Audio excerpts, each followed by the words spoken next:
Wyclef Jean, BKS1 Radio. Let's go. This is Essence Atkins, and this is BKS1 Radio. Hi, this is Melba Moore, and you're listening to BKS1 Radio. Yo, check it out. What's the deal? This the chef. Giving a big shout out to my peoples. Big KS, you already know what it is. Salute. What's up? It's your girl Monifa, and I'm hanging with BKS1 Radio. Hi, I'm Iyanla Van Zandt, and you're listening to BKS1 Radio. BKS Radio, baby. Hey, this is Jasmine Guy for BKS1 Radio. What's going on? This is Lamont Rooker, and this is BKS1 Radio. Shout out to BKS1, the best kept damn secret in the business. Hey, what's up? This is Raven Goodwin from BET's Being Mary Jane, and shout out to BKS1. Hi, this is Leon. You're watching BKS1 Radio. BKS1. God bless y'all.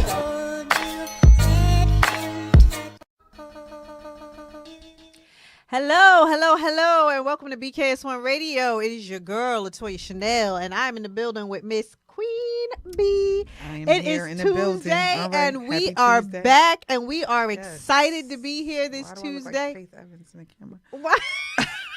I'm sorry, what did you say? No, I was giving Faith. What is? Evans. Your hair? Yeah. Because it's a different color yes, today? And I just feel lighter or something. I need some color. It makes you look lighter. I just need some color. Well, I mean, if light is who you are and what you are, you know, that is what it is. What? Welcome to the show, y'all. Welcome to our show, BKS Radio. I'm really excited today because we have a lot of announcements today, right? A lot of announcements. We have two major announcements today, and I'm excited about them. The first one being, and you know, our series starts next week, but we're starting our series back up with the Black family and the singles and the men, and trying to bridge the gap and bring everyone together. So super excited about that. Super excited about that. So we'll have we start with the gentlemen always, because we never want to be like a man-hating show here. Not at all. Like people think that we're supposed to be, right? So we are getting that started next week. We'll start with the gentlemen. We'll do the gentlemen for 3 weeks. We'll do the ladies for 3 weeks. And then by then we'll hit June. And by the time we hit June, let me come down. By the time we hit June, everybody, da da da da.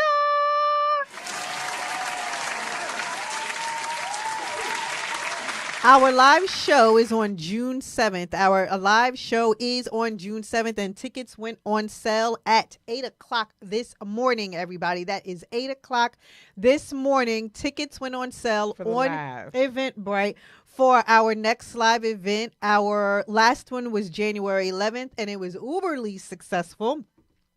We were sold out. There was standing room only. Everybody loved it. Everybody talked about it. Everybody was saying, when is the next one? I want to make sure I'm there. So just so you know, June 7th is our next live event with the fellas, and it is from 7 to 11 p.m. And we are going to be there talking about all things Black family, all things relationship, all things Black love, all things to try to bridge the gap. And it is going to be at Smokehouse Lounge, which is on Route 18. And they are lovely individuals in there that helped us out. And it was great. So I'm excited about it. I'm going to just clap that up a bit. I'm excited about it. And we did get some feedback. Did you get some feedback from the last one? Yeah. Okay. What did you hear? What are some of the things you heard? Because I just want to tell them what's going to be different this time. Well, what time did we make it? 7 to 11? Oh, yeah, that's good. Okay. Yeah. 7 to 11. And I'm probably going to be celebrating my birthday and all of that stuff, too. Yeah, I'm sure. Okay. Yeah. So, well, no, feedback was great, actually, from the last show. Everybody was excited. Of course, everybody was like, oh, you know, they wish we had more time to talk about and delve into more stuff. But it was great. It was a great turnout. So here's some of the what about you? Here's some of the feedback I got. Oh. Because there were, what? I mean, go ahead. What? Go. Okay. So some of the feedback I got because we had people from all generations there. You know what I mean? There were folks that were younger than us. There was a couple that was in there talking about, you know, what it takes to sustain a family, a household, a marriage, and all of the things, right? And then it was, you know, our generation. And then we had, you know, our children's age was there. And the younger generation, you know, they were saying to me, they were like, they didn't feel like a lot of the men were being honest or forthcoming with information, right? And they wanted them to be able to speak a little more freely, which is what we talk about here on the show, right? We talk about men having a space to be open and honest and not shutting down, especially when you're talking about love and family and moving forward. So the young people were watching and the young people were listening and they were saying, you know, clearly there is a breakdown and they see it. Maybe they don't see what's going on in, well, I guess they see what's going on in their generation, but they definitely see what's going on in our generation. And so, you know, they wanted to make sure that we knew that they didn't feel like the men were actually speaking freely about how things really are. Okay. So that was some feedback. So I definitely want to make sure that, you know, this time around that we definitely make sure, and I feel like we did before, but I definitely want to make sure that we are giving the men a bit more space to be open, to be honest, to be comfortable. A safe and secure space to be open and honest and comfortable, because the young people were watching, and these were young men and young women. And they said they didn't feel like the men were being super honest.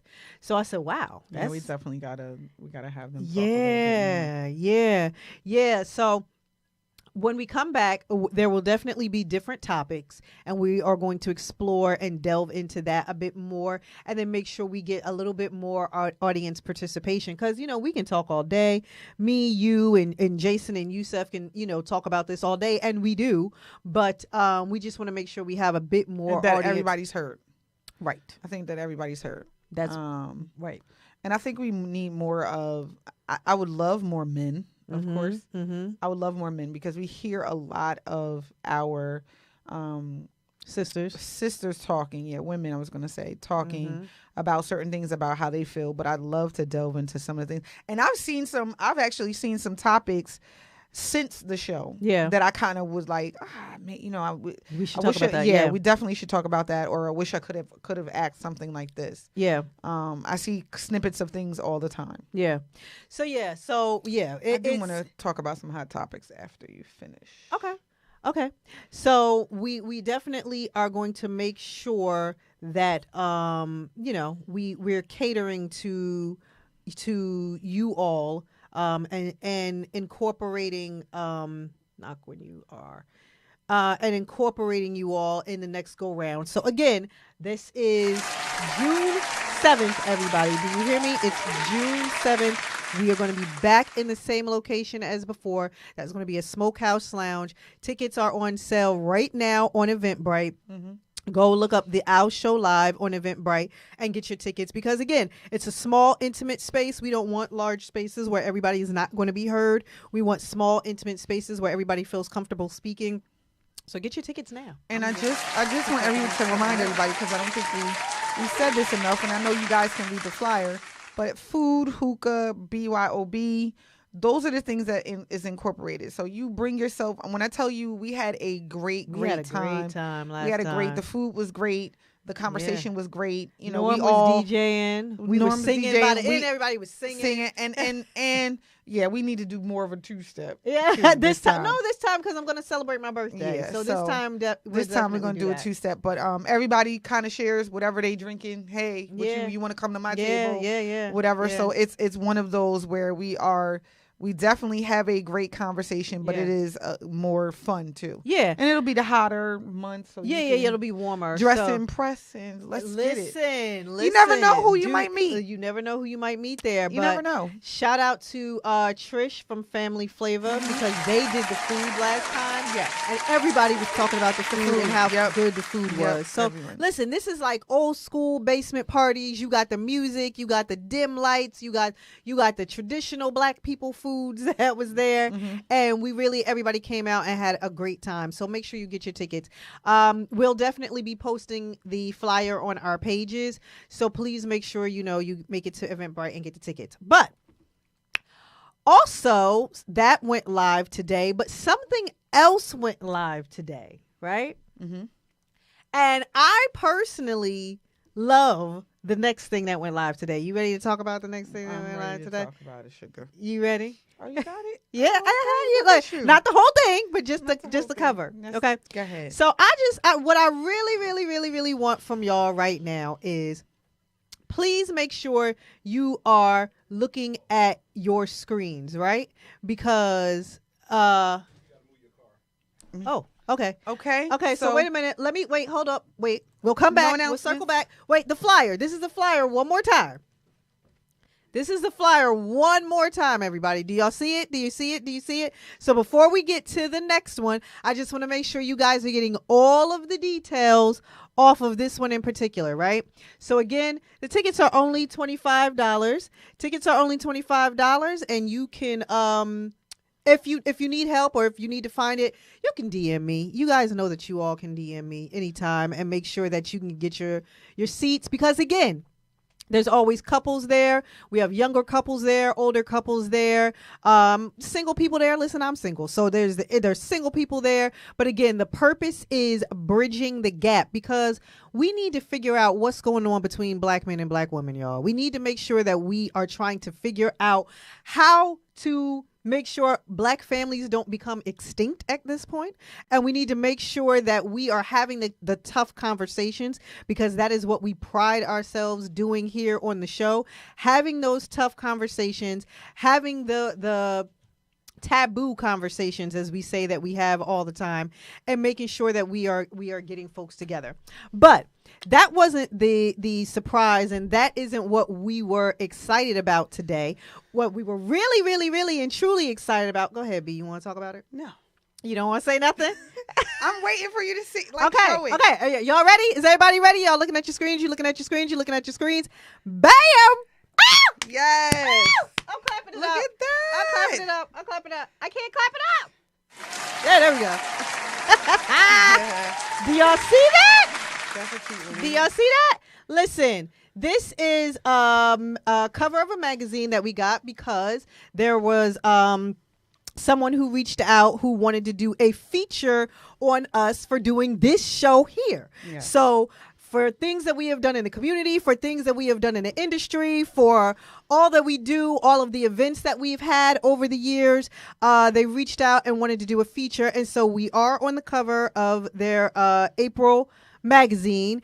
And so I'm clapping it up again because I think it's cute. Anyway, and so I love it. Okay, now I can't show you that we have a 4-page spread in the center of the magazine. I can't show you, that part isn't listed on here, but yeah, we have a 4-page spread. It talks a little bit about us individually, talk and you know, and all the work that we do. It talks a little bit about, you know, what we do here on the show, things we've done in the community, some of the entertainment stuff that we've done, all of the events and everything that we've had. But you can get your hands on a copy of this. It's there's a digital version and there's a print version. Right. You all know I'm getting like a whole case printed because I'm gonna just be passing them out. We gotta get it for my mom and listen, and and all look, y'all want one? Listen, it's gonna be like 90 of them here at the station. I just want everybody to know. Yeah. You know, my house, my mama gonna have some. I'm gonna have my kids' houses. I'm gonna be just put them on their coffee table and leave. But I love it because it just.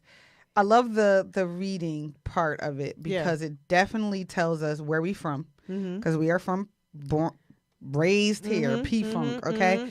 So we are from Plainfield. Right. You know, we always say something good comes from Plainfield. I don't care what they say about us, but something always good comes from Plainfield.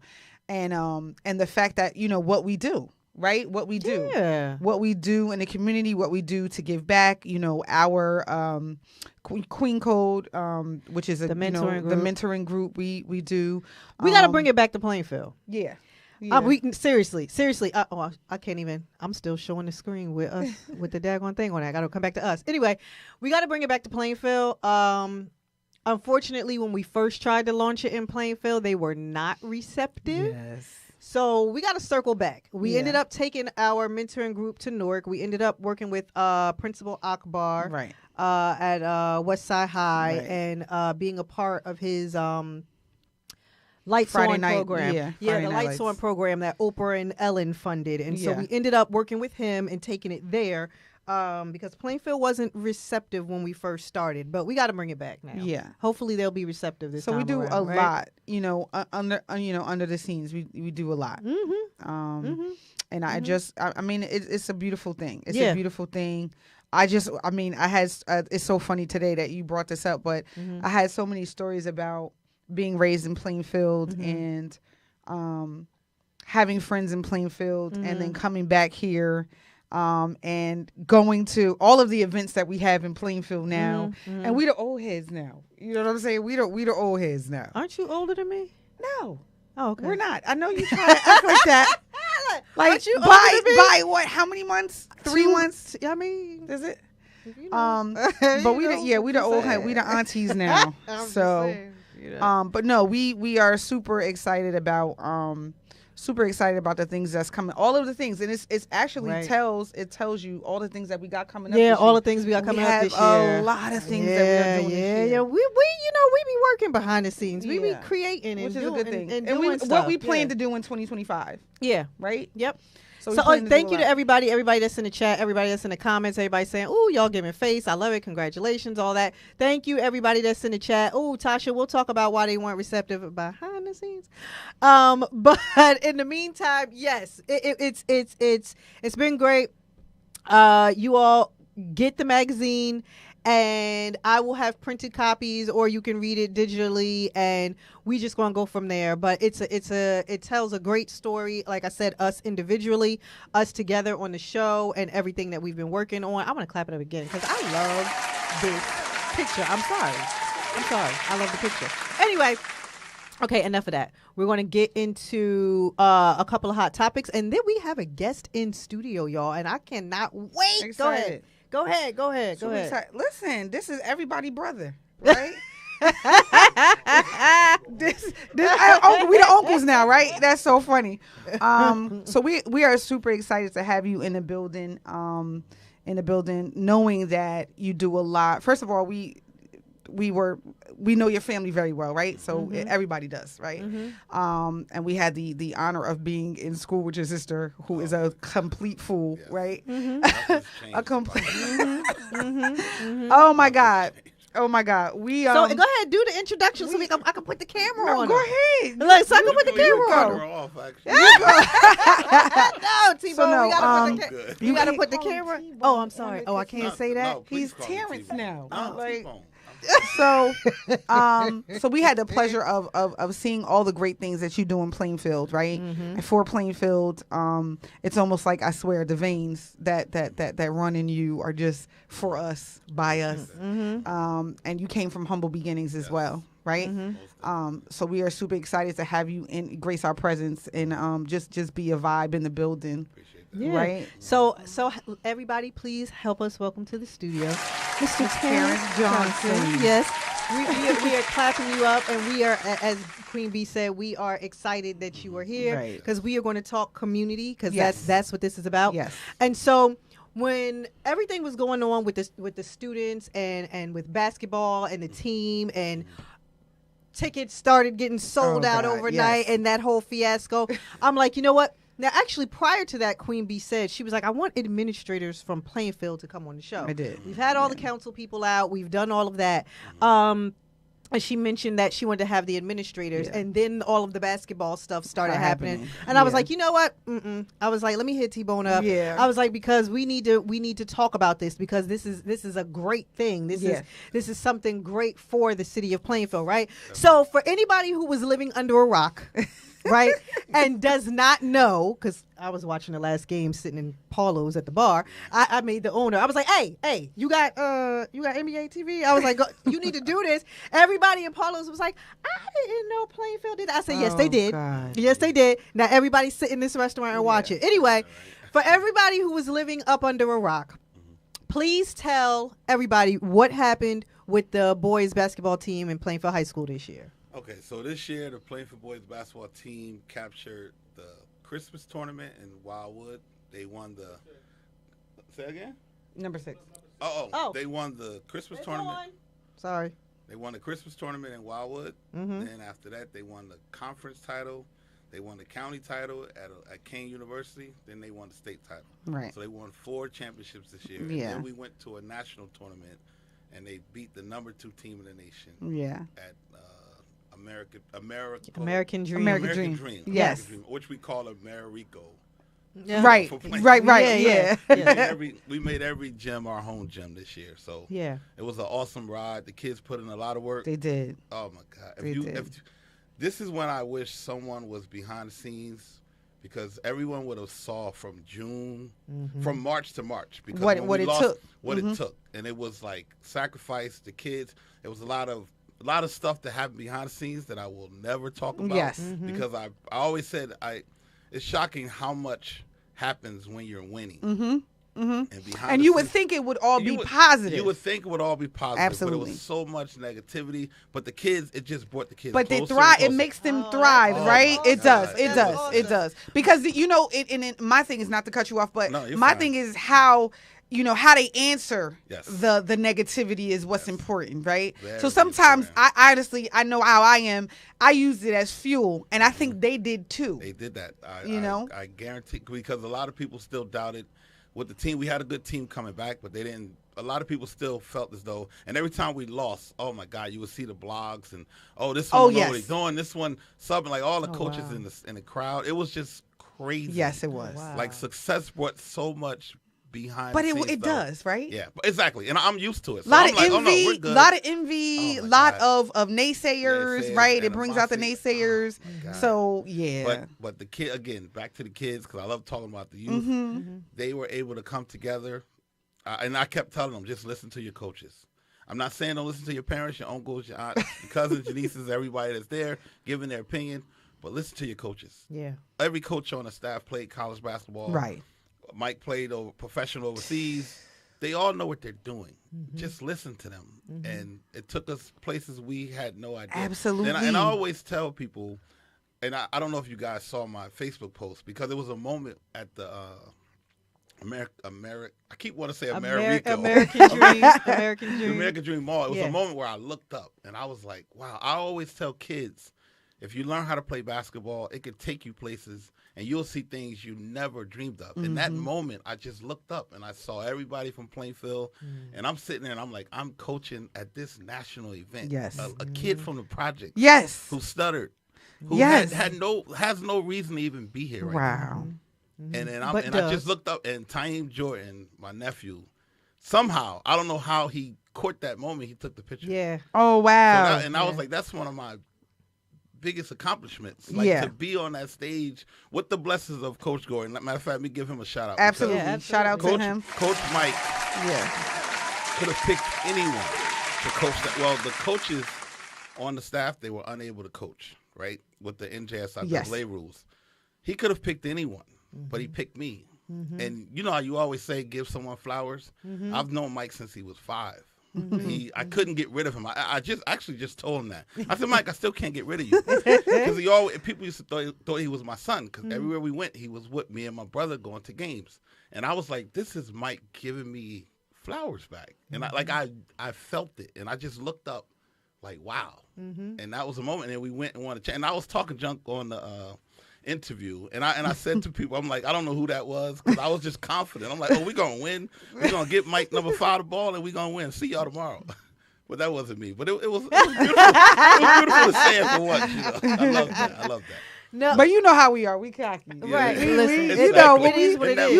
We always going to talk junk. Exactly. We always. But what I want to know is how else you encouraged them with all of the negativity, other than just listen to your coaches. Yeah. What did you pour into them? It was more like a confidence thing, because again, they went through so much last year. They were 19-8. It was a lot of naysayers and stuff, and I'm like, we were at East Orange High School. And Mike was like, listen, we're going to win a championship. We're going to win a championship. Y'all just have to listen. So every so often, I would send them words of encouragement. Draymond Green, he had a message talking about the finish line and guys like running through the finish line. He was like, if you get to the next level, everyone's good. So you have to do those extra stuff. He was like, y'all are BSing. Y'all not running hard. So I would like send little messages, comments someone will make, oh, Plainfield ain't this, Plainfield like that. So I will always just give them that little nudge, like just remember people. They needed people some fire. Still, people are still counting you out. Like we're 7-0.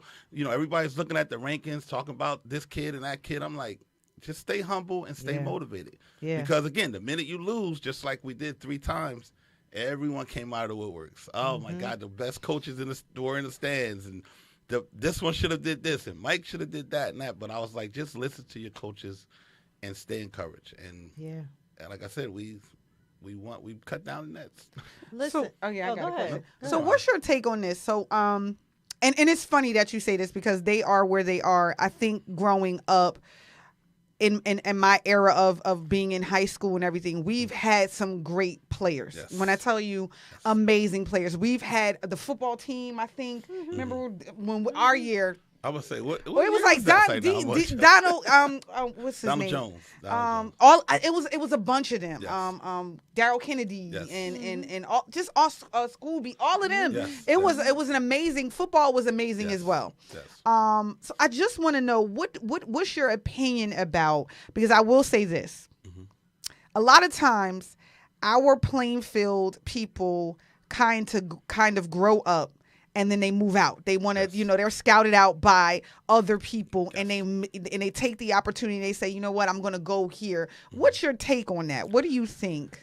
So there are a lot of perceptions out there. There are a lot of misconceptions, I should say, because everything you can get at the Catholic schools, the charter schools, the private schools, the prep schools, you can get that same thing in Plainfield. And I always use the example of this year.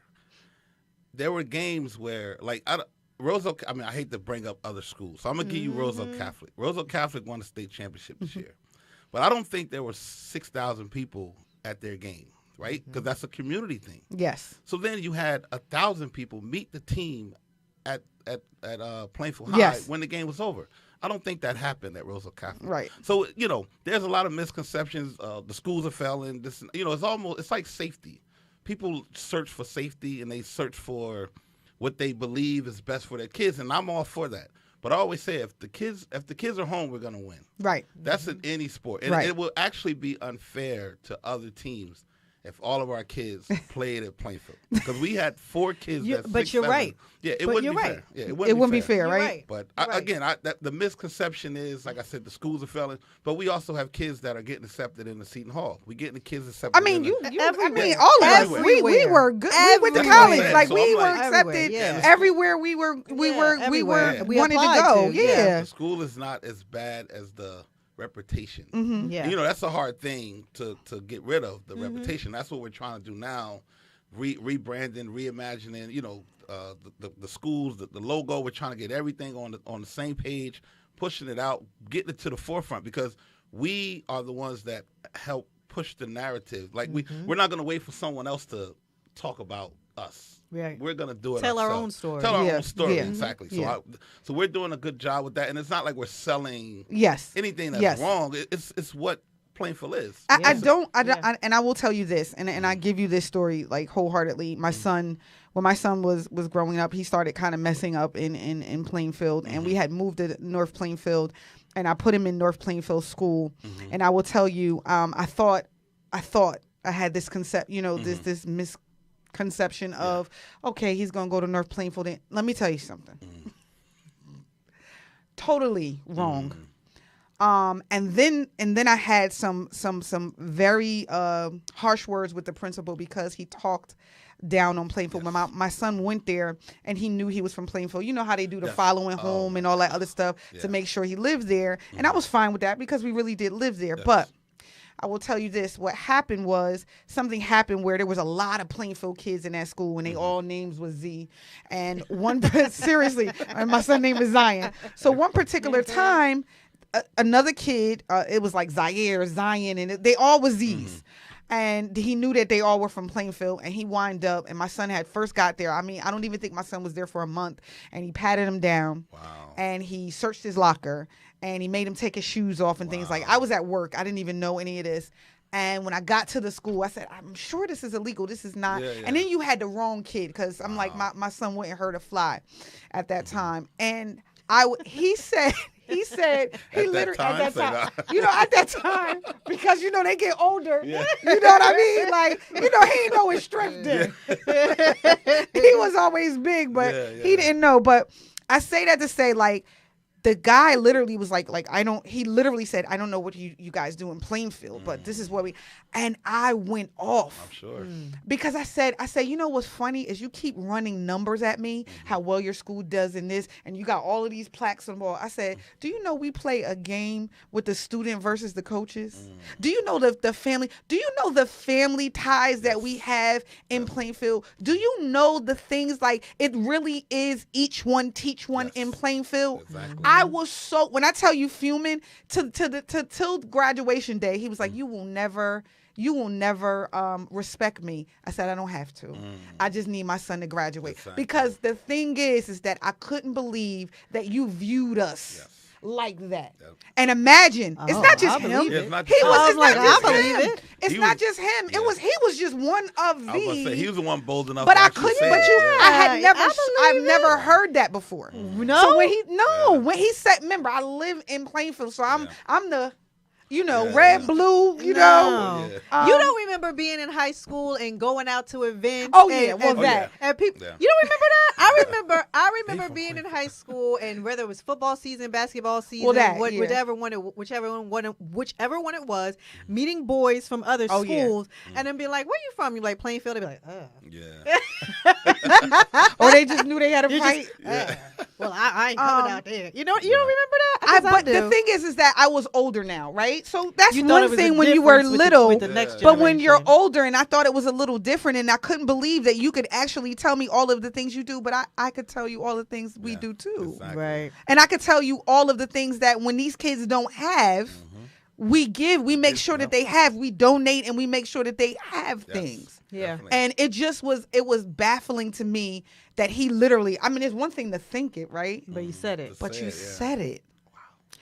Well, listen, in the comments, one of the things that somebody is saying, Lucretia said she loves that the words of affirmation that you had given to the children surrounded by positivity and failure was not an option. Yeah. So that is absolutely amazing. And I want to talk more about giving back to the children, because not only were you a coach, right, but I'm not sure what your title is on the school board. Just a board commissioner. Board commissioner. Yeah, board commissioner. Okay. So it's giving back all around. Yes. So it's not only in sports. Yes. Because that's what they think we all do. Exactly. You know what I mean? It's not just sports. Yes. I always say that because as a basketball coach, you get pigeonholed, and everyone thinks that's all you do. That's all you do. So like I just got off a plane from Atlanta, and a lot of people say people shouldn't get training, right? It costs a lot of money. You're using the kids, the school money to go to. But I'm like, you have no idea what I'm learning there. Like the stuff that I'm learning is going to be beneficial for kids.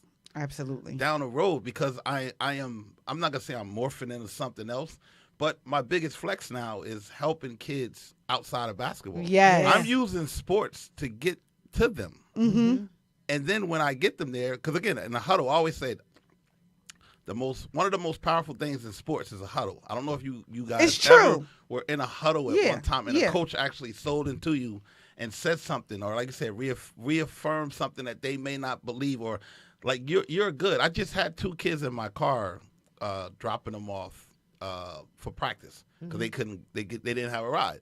So I gave them a ride. They were, well, long story short, we went to Max and then had to go all the way to Washington. But that's something I did. And in the car, I was just telling them about the rights and wrongs of life and what you should do, because these are kids live on the West End. They're going to be pigeonholed when they go wherever. Oh, you live there. I'm not going to say where they live, but we all can figure it out. Yeah. You live there. Yeah. Nothing good comes out of absolutely. there. But I'm like, no, these are good kids. They're respectable. They say yes, ma'am. They say no, sir. Yeah. I'm like, these are good kids. Someone has to, because if I don't say it, because I always tell the kids, I want to be the voice that they hear of right when wrong is presented. Absolutely. Because wrong is going to be there all the time. That's true. It's easy. It's easy to get in trouble, but it's hard to get out of it. And I don't know if you wanted to touch on this, but I can. It took me 25 years to get out of the trouble that I got into back in 96. That's real. And it took 25 years. So I would be sitting here, but not as a board commissioner. Yeah. But that's how long it took. And I'm telling these kids, you don't want to do that. Something as simple as going to the store and robbing the store or stealing, like stealing turns into robbing because you're taking something that's not yours. Absolutely. It's going to grow into something else unless a coach or a mentor or someone can get into this kid's head and say, no, you are something, you are special. Yeah. You can play sports, but you're a better kid than a sports player. Yeah. I think I will tell you this. I think it's, and I will tell you even for my son who I predominantly raised by myself, he had a coach that passed away. And I think my son was in 9th grade. I've never Coach Derek. Yes, Derek. I remember, was at the funeral. Okay, so he, he passed away. I had never seen my son cry. And I always tell this story. One day, my son was like, "The coach just don't like me." Going through one of his little phases. And I remember they were going away for a tournament and I had my son's lunch packed and everything. And I was like, Coach, I need to talk to you. And I said, I literally said, Zion feel like. And the minute I said Zion feel like, he said, he took the lunch bag from me.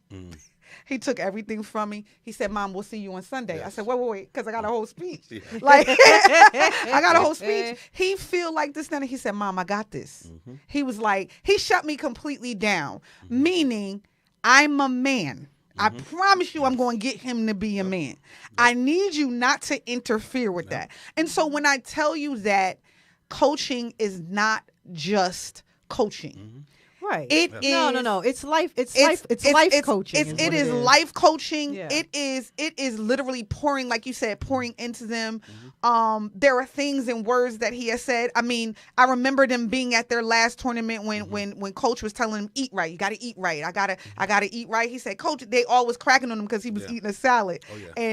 And he was like, Coach, whatever. I say that to say to you, it's not just. And I remember them being doing a huddle in front of his casket, but him being such a role model for them, right? Regardless of whatever, a role model for them. And I just think that these kids need it because there's a lot of kids that I look at the pictures of my son in the Cardinals and my son in football and basketball or whatever, and I look at some of the kids and be like, yo, this kid was so dope. And all he needed was somebody to tell him, don't go that way. Yes. Right? Yes. Don't go that way. And I amazing talent. And you know how the movie, it says wasted talent in the movie The Bronx Tale, when he was like, I hate wasted talent. I have seen that happen so many times, and all the kid needed was one word. One moment, one thing. I feel like it's imperative, something that you just said a minute ago. I feel like it's imperative that we are not the silent generation, the generation before us, right? Yeah. So our parents were the silent generation. So there was a lot that was unsaid that we had to figure out as far as emotions and life and decisions is concerned. But like you said, one of the things you did, sharing your story, sharing your personal story of trial and triumph, and so that they don't go down the same path.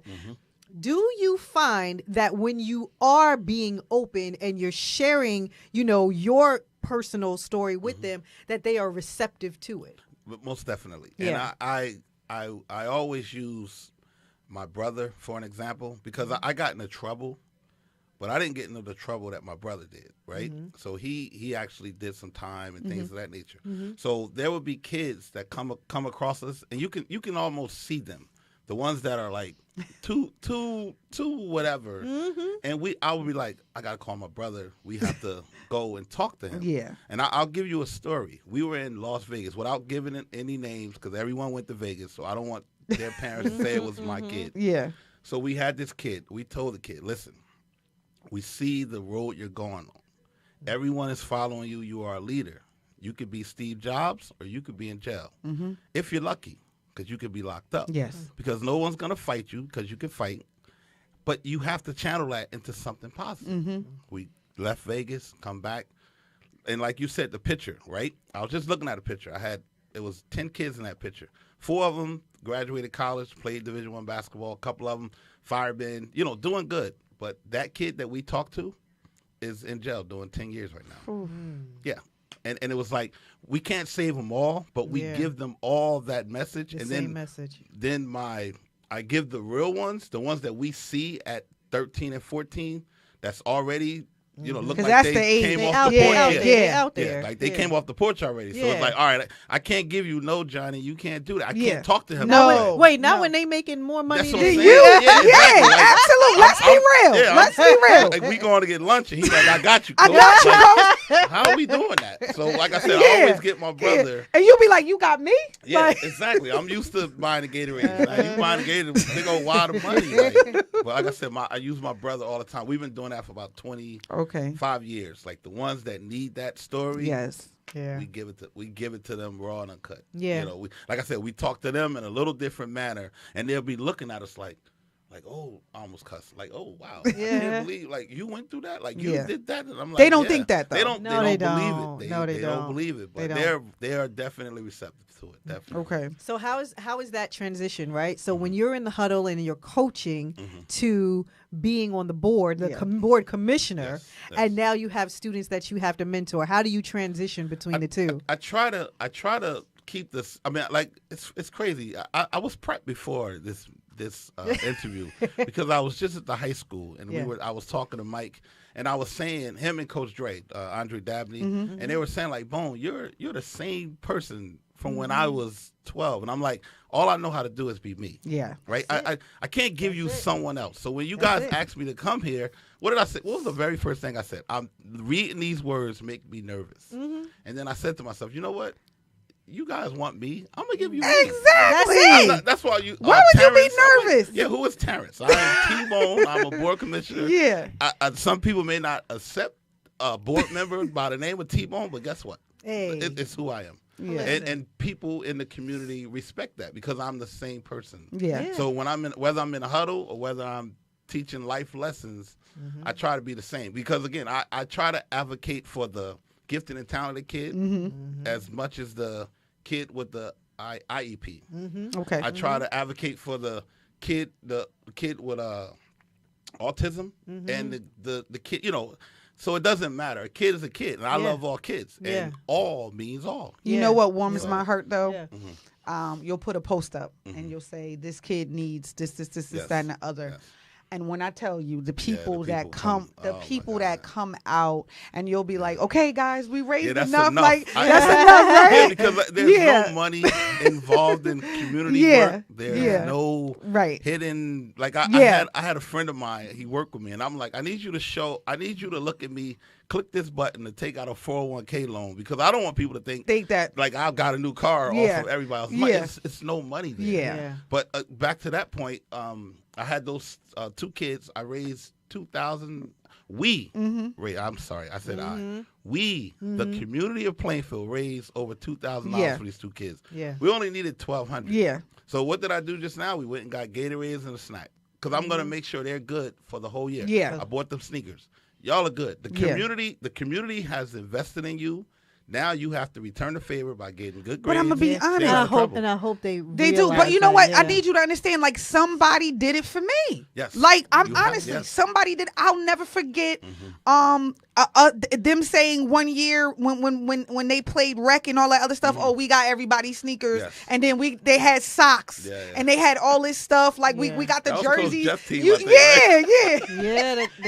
He went all out. He went all out, and I was like, rest in peace to. Oh man, but rest in peace to him too. But the thing is that I'm just saying the community and that's what we need. The each one teach one. I'm telling you, every time I see your post, every time I see something, every time I'm like, oh my God, I'm in awe. Right? Yeah. I'm in awe that you chose because it's a choice. Yes. It is a choice. It's a choice that you chose to give back, that you choose to say, not move outside of Plainfield and be like, I'm good, And some people did, No, but this is I love them too. Yeah. No. And no pun intended to them, right? Like nothing bad to say about them, but I'm glad that you are sitting in it. Like you in like your hands is in it. You know what I mean? I mean, and giving back Mag, mentorship is necessary. Mentorship, we talk about it, on the show. Absolutely. Mentorship is imperative. You don't have a choice. If you have gained some wisdom, you are supposed to share that. You are not supposed to hold on to it. You are not supposed to gatekeep your wisdom, right? You are supposed to share it. My question for you is, what do you do? How do you separate it? And let me tell you why I ask this.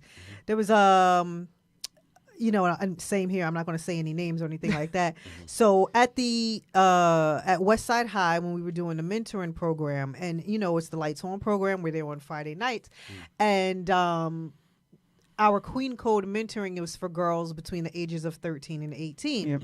And so we're sitting there one Friday night. There's a 14-year-old girl that was living with her boyfriend. A 14-year-old girl that was living with her boyfriend because her mother had kicked her out. And she was asking me to help her with her rent money. This is a 14-year-old girl paying rent, living with her boyfriend. And I'm sitting there like, what the? Like, what? How do you separate it? How do you turn it off?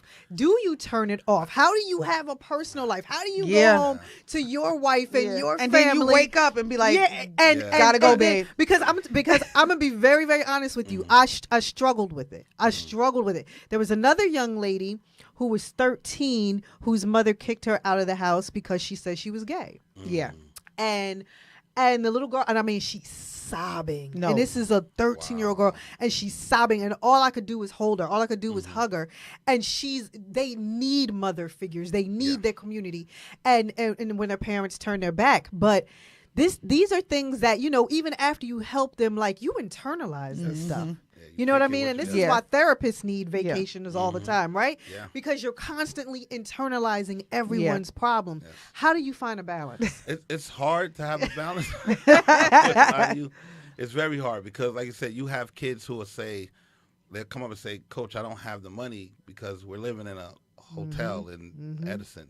And I'll be like, wait, what do you mean? Like, you go to Maxon, but then he's getting on a bus every day, and like he got to go to Edison because they got kicked out of their house. So, like you said, after you drop that kid off, I'm sitting there and I'm like, man, what can I do? Like, God, I'm doing all I can. There has to be something else. So it's hard to turn it off, but I try to, like, I've started connecting with resources more because, like as you said, people tend to support the things that I'm trying to do. So I'm starting to make connections because I'm a popular loner, if that makes any sense. I love being alone by myself when I have time to relax, which is not much. Often, because again, I have to cut my phone off when I go in the house because now I got to be a husband and a grandfather, and I want to be the best husband, best grandfather, best brother, best son that I can be. And I actually fall short of that, but I have a family that know. And I actually posted something the other day, and I said, if I tell you about my past, it's not because I want you to feel sorry for me. I just want you to know why I go so hard. So everything that happened to me, which was a lot. We can imagine. Yes. And all of that made me who I am. So when I see a kid or oh my God, I'm getting emotional. But it's all good. Because there are times when I see people doing too much, and I start getting nervous because I'm like, what is this coach's interest in this kid? Like that radar goes off. Absolutely. Oh, yes, it does. Yeah, I'm not yes, that. it Yeah. does. You gotta tell us. Like, wait, you getting a ride with him? Like, just you? And then you're a young lady and you're getting in the ride car with the coach. You become like, protective.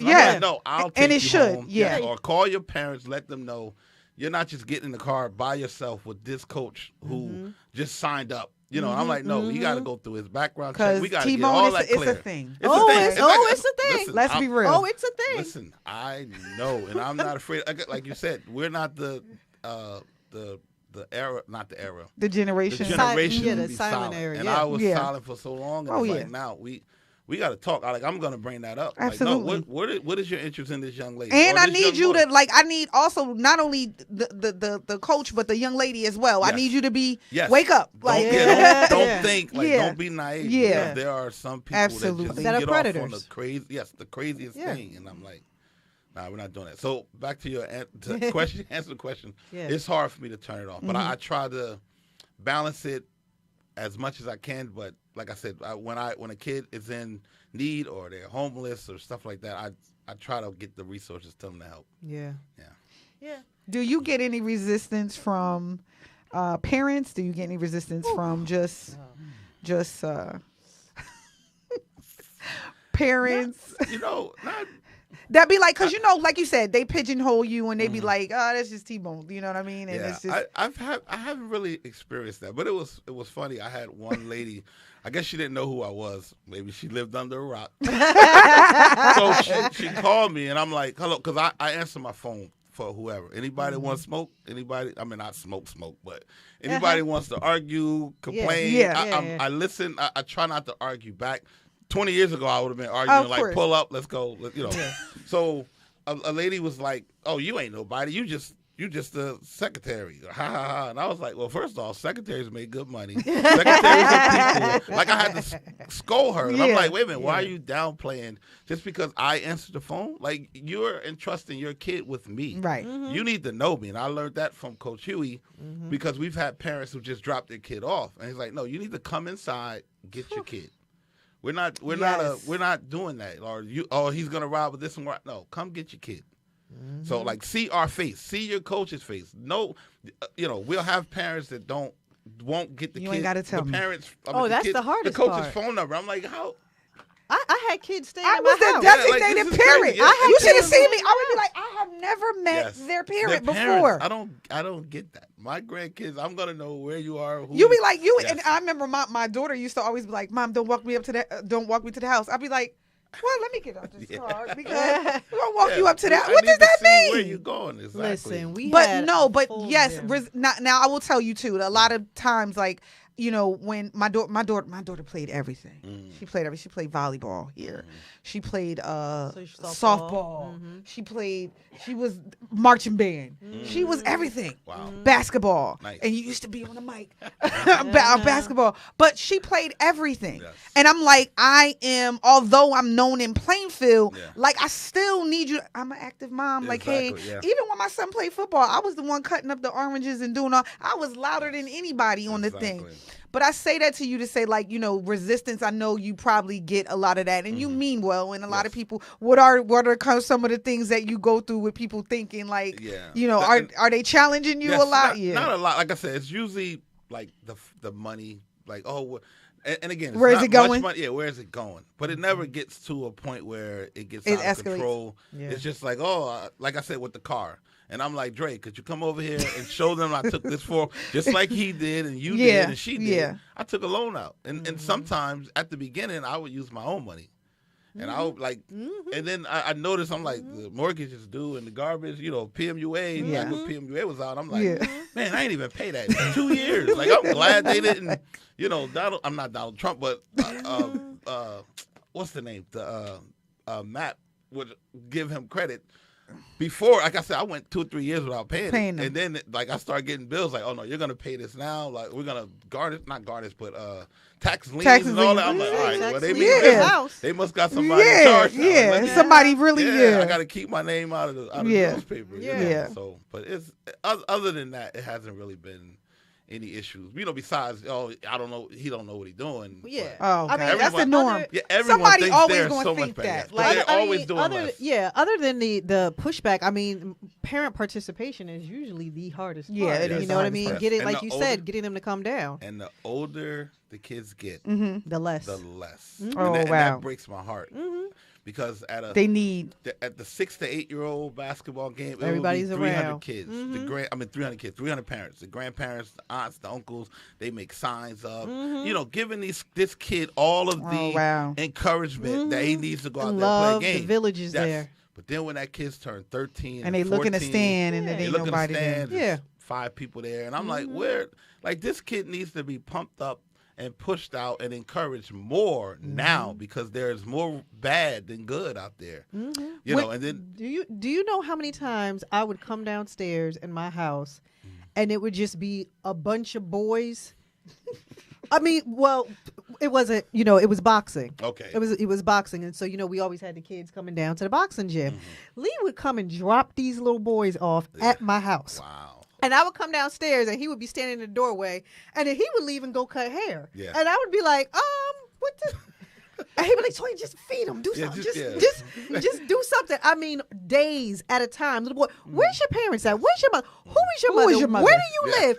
I haven't met a parent yet since the gym opened, and y'all are still down here every day. Now y'all are at my house. Do y'all know? Yeah. Do your parents even know where you are? Do they know? Do they care? Do they? I'll never forget. For years. Yeah. I'll never forget riding the kid home, and we're riding home from a game, and he literally says out his mouth, I'ma just act when y'all pull up to my house, I'ma just ask my mom, can I spend the night? I was like, well, I got plans. Tonight. Zion is actually going to my mother's house. So I don't know who. And then I'm like, I've never met your mom. Yes. Never. I've never met your mom. But I say that to say, even with you, what do you think you needed when you were younger to steer you in a different way? What do you think? Because I know you got a strong mom. Yes. You got a very, very strong, very beautiful strong, mom, right? And she's an Aries too. Yes. But what do you think you needed differently? Because I know you said you saw a lot, right? Yes, I saw a lot, experienced a lot. I mean, I always say I was raised by a strong woman. I did bad on my own. Okay. Because my mother, when my grandmother died, that's when our whole family just took a turn, so to speak. Right. It does that. Yes, it does that because she was the one that. The rock. The rock. You know how grandmothers can be. They're the rock.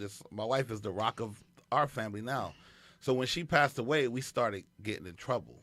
Not that my mother, it was just too much for her. Okay. Because again, my sister. Yeah. I was, like I said, my brother got in more trouble than me, but I was following behind him. Mm-hmm. So it wasn't that my mother wasn't strong and encouraging. It was just where we lived, and it was our turn. That's how we felt. It was the mind state. So I'll never forget. I was probably 14, and my mother was like, "This ain't you. This is not you. You following where your brother's going, but it ain't you." Mm-hmm. So that Christmas, she bought me a briefcase at 14 years old, living in the projects. What 14-year-old wants that, right? Right. But then I kept hearing her say, "I'm different. I'm not like everybody. I'm not like my friends.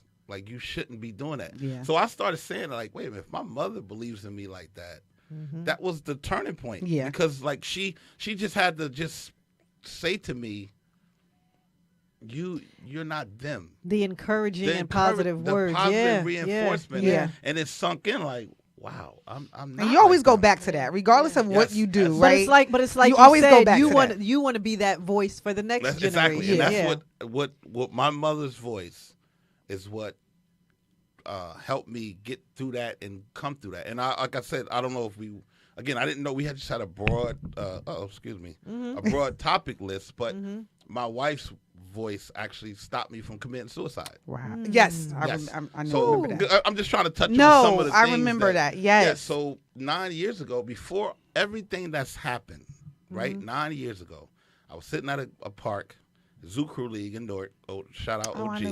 They were here. They were here. Yeah, they were here. Interviewed them. Yeah, we interviewed know them very well. Yes. So I'm sitting there, and something just came over me that it was time to go. Jesus. It was time to go.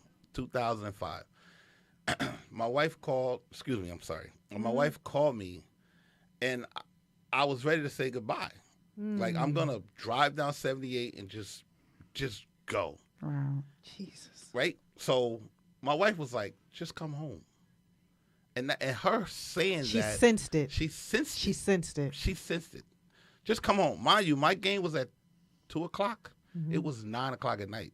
So I just sat there for 7 hours contemplating how I was going to do it and how it would be better for everyone. So I always say, one, you're looking at a miracle. I don't care what anyone says. I am a miracle. Yeah. In living form. Yeah. I'm talking my right now. Yeah, and you should. No, you are. Should. And I always say the devil must have peeked in to what from my 40 to 49. Absolutely. This has been a beautiful decade. I started a nonprofit. I became a board member. I've sown into so many kids. I've coached kids in NBA, NFL. I wouldn't have seen any of that in the last 9 years if I would have ended it. So the devil saw where I was going. He tried he to didn't stop want me you. to see it. He tried to stop your legacy. He tried to stop it. Yep. Yes, So he did. like I said, when you see me, I am a miracle. Yeah. God bless you. living miracle. God bless you. Yes. God bless you. And I God like bless the you. fact that you had that moment. Mm-hmm. You sat in that moment. You still face that moment. Yes. But then what you chose to do after that is Very what's important. Yes. You know what I mean? I actually went comeback. to a McDonald's gospel fest. TD Jakes was up there talking, and like I said, I was probably like, this all happened around the same time, and he was like, I need you all to sit here and think about. Mind you, it was a gospel concert, but TD Jakes was there. But I don't. But ain't he life changing though? Yes, he's life changing. Yes, he's life changing, and he said he's actually from the same. That's our boy. Yeah, he's from the same town that my family's from. Oh, West, okay. In West Virginia. Yeah. Yeah. Same little. Oh, wow. town, Beckley, West Virginia. Yeah. Yes. So he was like, I need you to think about the next 10 years of their life, because a lot of people only think about the next 10 minutes, about where you're going to eat. You know, I think frappes that just came out. He was joking about frappes. He said, but I want you to actually sit down and think about the next 10 years, because a lot of people don't think about that. Yeah. And I'm like, and it got me in a thought. So I'm driving home. I'm like, I'm going to do this. I'm going to do that. I'm going to do that. And about, like I said, 8 months later, I'm sitting in the park thinking about ending it all. So I'm grateful for everything that's happened to me, because, again, it made me who I am and what I am and why I go so hard, because of my past. We gotta have you back. Why? Say, no, I'm good. This is enough. No, but this enough. no, it's No. a blessing. Let me tell you why we gotta have you back. Okay. We and unfortunately we're coming to the end of our show. See Yes. how quickly it goes. You talk about you You nervous, see how right? you nervous That's for good. what? It's us. Like, It's us. I'm like, you talk about you nervous. Yeah. We have conversational interviews. We Yes. don't sit and like grill people, right? Yeah. But we gotta have you back because we have a series, right? Okay. And we have a series where we started years ago, but we really got into it last year, where we had sessions where we had men on. Okay. Steve Hockaday was here. We had a number of people. Jason Edwards. Okay. All of, Yeah. you know, we just have the fellas just in the studio, and we're talking about life, and we're talking about love, and we're talking about marriage, and we're talking about relationships, and we talk about all the things and all the things men don't feel like they can say, right? Because they feel like, as you know, being married or in relationships with black women, you get cut off. You can't speak. You can't express all of those things, and so we create a space here so that everybody can be open and be honest, so that we can learn and we can grow as a people, right? And so we had our round of the last gentleman that we did last year, the end of last year, and then we had a live show on January 11th where everybody came out. But we need the fellas. We need more fellas that are going to be open and honest with their story and their truth. For instance, you just said your wife's voice. You know, That's your important. wife's voice. That is something that, you know, and I'm not going to go completely off topic, but that is something that this generation of podcasters are like, well, what are women good for? Yeah. You know, you have the red pill people that are like, I mean, as long as you just cooking and cleaning and, you know, we're not thinking about love and relationships and family to the point where it's saving your life. Yes. And you know I what always I mean? and I always say this, it's crazy. Not on the flip side of that too, not just, you know, the woman's voice, but I think black men don't understand how much they matter, right? Yep. And I say that because you've gone through all of this, right? Yep. And I always use the Jill Scott song. She said, I could cook, I could clean, I could do this, but I need you. You know what I mean? Yep. And I think sometimes in moments like the vulnerability that you just, in moments of despair, in moments of whatever, I don't think that black men understand They can the express that. need for the one, for them to be expressive of it, but the need for them in every area of life, Yeah. right? Yeah. Not just coaching, not just like Providing. you said, providing, not just being the okay, go ahead, but we need that in every aspect of life. Yeah. I don't think black men understand that. So the point is we need you back. Yeah. Okay, so I got so you. we're gonna have to check your schedule behind the scenes Okay. when the show is over, because Yes. our series actually starts next week, and the Yes. fellas are coming in Okay. next week again. But we gotta have you back. If not all 3 shows, at least one of those One. shows we gotta have you Yeah. back, I got you. because we need the open and the honest dialogue and communication. So number one, thank you for sharing your story with us. Absolutely. Thank you for sharing that part of your journey with us, because I know that is not easy. No, it's kind of easy for me. It's right. easy now. It's easy now. Because you lived it, right? Yeah. It's easy now. But, there's a lot of people that would never admit to certain things, right? And there's a lot of people that would never admit to certain parts of their journey. We live on social media now where you only see the good. You only see the happy. You only see the accomplishments, right? I didn't mean to cut you off. No, go ahead. The other day I made a joke. I was in Atlanta. I guess I could be full transparency. Of course. So I made a joke and said, man, the wings at Magic City are good. The chicken wings, right? I didn't go. So the moral of the story is, on social media. No, I saw it. It was so funny. I know. But you can be, and you can say or be wherever you want to be, or whatever you post to be. Post to be. And people don't understand that about social media. I'm like, I was at my hotel sleep. Yeah. Right. But everybody think I just you at Magic City. Yeah, I'm at Magic City throwing it up. Like I saw that. It was so funny. But I'm like, nah, I'm just making a joke. Yeah. So again, people take social media too serious, and they don't understand what social media. If it's used right, it can be a blessing. It's a great tool. It's a great tool. A great tool, but so many people use it wrong and get into mess. I mean, my sister, I hope matter of fact, where the camera at? My sister wanted to listen to something else. I'm not going to tell y'all what. Y'all probably already know. And I was like, she's like, I'm going to listen to her instead of you. And I'm like, you better listen. Something was happening at 7 o'clock. Ebony, don't even start. So she better be on there. She better say something in the comment. No. I just honestly, the transparency we need is what we need more of, and that's what we try to do here. We try to use this platform because that's what's healing for us. For positivity. We try to use this platform to bring folks together and for community, families, love, and all of the things. Especially in a world where podcasts now have a bad name. Absolutely.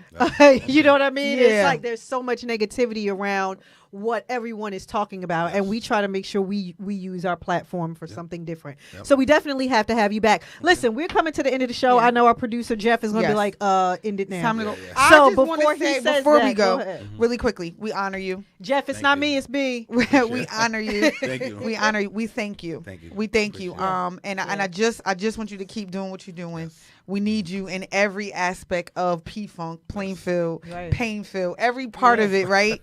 The good, the bad, and the indifferent. Yes. But we definitely need you in that, and we honor you on today. I mean, I don't know. I'm in awe. I'm in awe, and we are grateful for you. Right. We are grateful. Definitely that. Some of the community.